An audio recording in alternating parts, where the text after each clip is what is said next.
Hello students, this is your bio class. तो बच्चों, आज हम डिस्कस करने वाले हैं सबसे पहले इनफ्लोरेसेंस को। आई होप आपको लास्ट के जो कंसेप्ट्स हैं सभी क्लियर हो गए होंगे। तो चलिए सबसे पहले बच्चों बात करते हैं इनफ्लोरेसेंस होता क्या है। बच्चों, इनफ्लोरेसेंस हम पढ़ेंगे फ्लावर्स की जो अरेंजमेंट है एक फ्लोरल एक्सिस के ऊपर, उसकी सेंस में, यानी कि जो भी अरेंजमेंट है फ्लावर्स किस तरह से प्रेजेंट है एक फ्लोरल एक्सिस के ऊपर, उसे हम क्या कहेंगे, इनफ्लोरेसेंस। बेसिकली हम दो तरह की इनफ्लोरेसेंस पढ़ते हैं बच्चों, one is racemose type and another one is साइमोस type.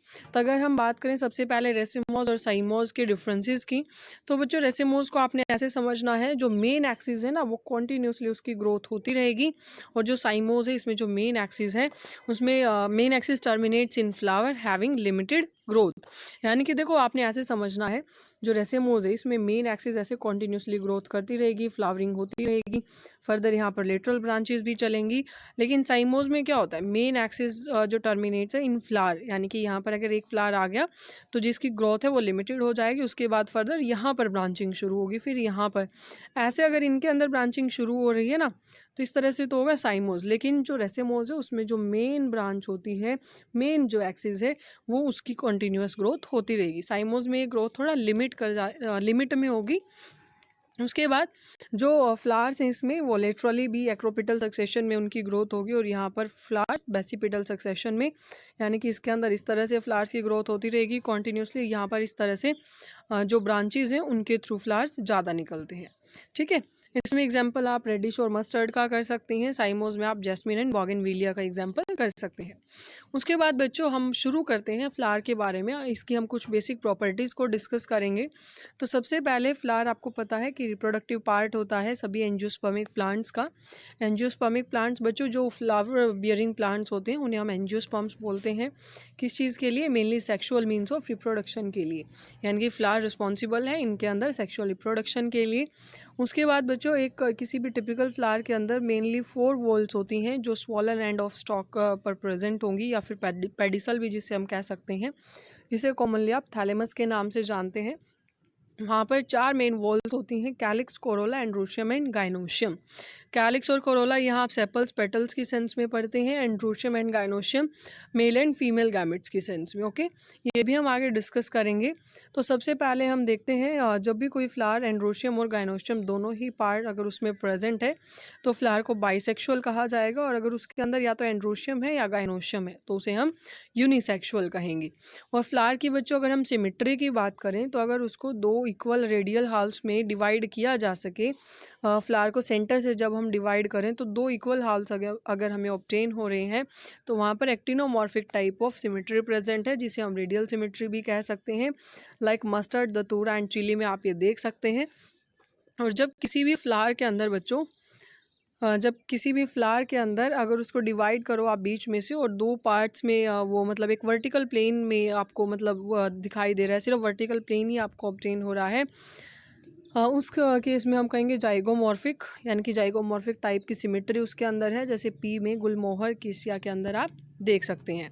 और अगर हम बात करें फ्लोरल अपेंडेजेस की, यानी कि किस तरह से जो वहाँ पर पेटल्स की अरेंजमेंट है, कैसे फ्लोरल अपेंडेजेस वहाँ प्रेजेंट है, अगर वो आप ये ऐसे देख सकते हो, अगर वो सिंगल है, डबल है, ट्रिपल है, इस तरह से अगर 3 प्रेजेंट है तो ट्राईमेरस, अगर 4 है तो टेट्रामेरस, 5 है तो पेंटामेरस, ऐसे।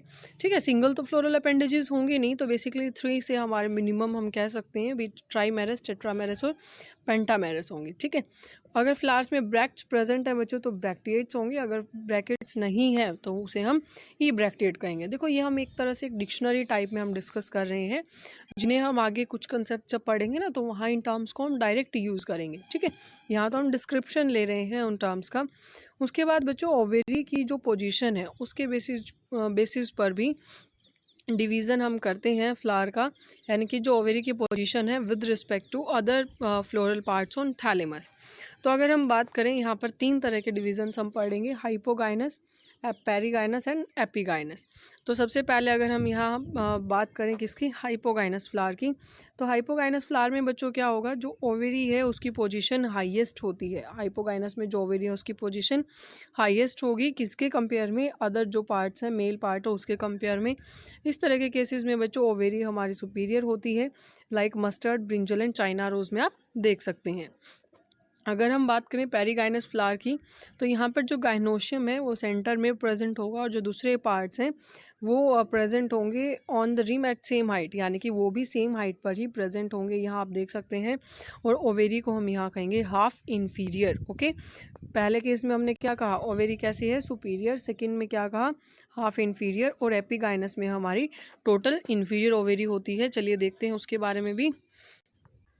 तो बच्चों एपिगाइनस फ्लावर के अंदर क्या होगा जो मार्जिन है थैलेमस का वो कम्प्लीटली ग्रोथ उसकी होगी या कम्प्लीटली वो ग्रो करेगा ओवेरी के ऊपर, यानी कि वो ओवेरी को कम्प्लीटली कवर करेगा और ओवेरी को हम उस कंडीशन में इन्फीरियर कहेंगे। जैसा कि हमने अभी बात किया ना, हाइपोगाइनस में हमारी जो ओवेरी है वो सुपीरियर थी, एपिगाइनस में सेमी इन्फीरियर थी और एपिगाइनस में टोटली इन्फीरियर ओवेरी हो जाएगी। उसके बाद बात करते हैं बच्चों कैलिक्स के बारे में। देखो मैंने आपको कहा था कैलिक्स और कोरोला में हम सेपल्स और पेटल्स की बात करते हैं।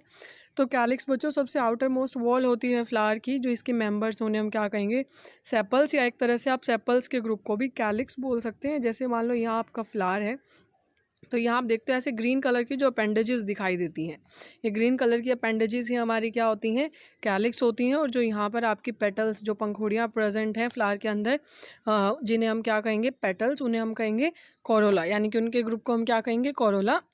तो पहले बात कर लेते हैं कंप्लीट कैलिक्स के बारे में ही। जो आउटर मोस्ट वॉल है उसको, फ्लावर के आउटर मोस्ट वॉल को हमने क्या कहा, सेपल्स।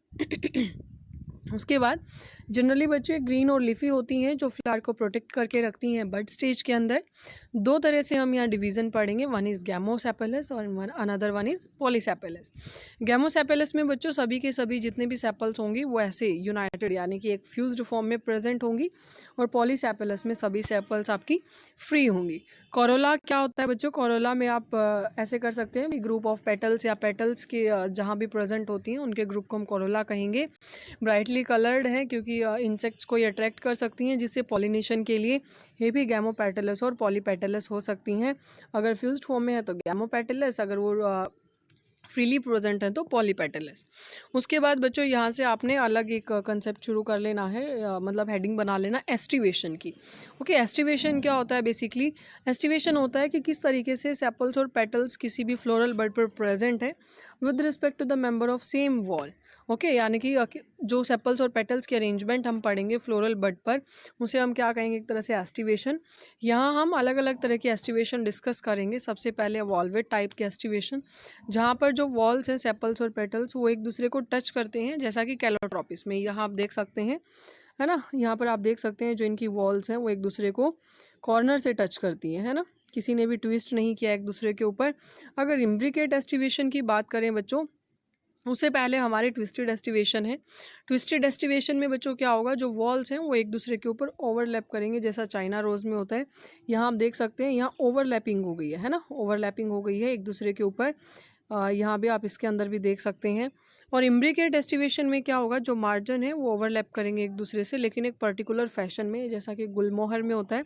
जैसे यहाँ आप देखिए ये जो आपकी पेटल है ये टोटली इंटरनल है और इन्होंने उसको इस तरह से कवर किया है, यानी कि इनका ये एक पर्टिकुलर फैशन है।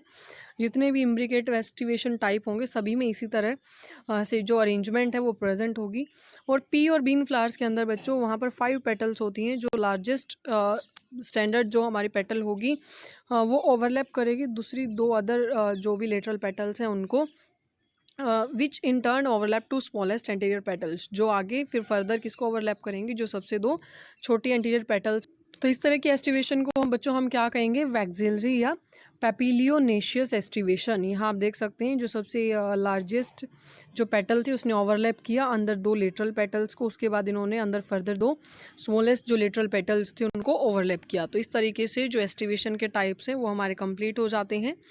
तो बच्चों आज आपने इतना ही कर लेना है। कल हम एंडोशियम और गाइनोशियम को डिस्कस करेंगे, किस तरह से गाइनोशियम में प्लेसेंटेशन जो प्रेजेंट ओवेरी की उसे हम डिस्कस करेंगे। तो आज आप इतना पढ़ लेना फ्लावर के जो बेसिक स्ट्रक्चर्स हैं। तो आज के लिए इतना ही। कोई डाउट है तो आप बता देना, वो हम कल दोबारा डिस्कस कर लेंगे।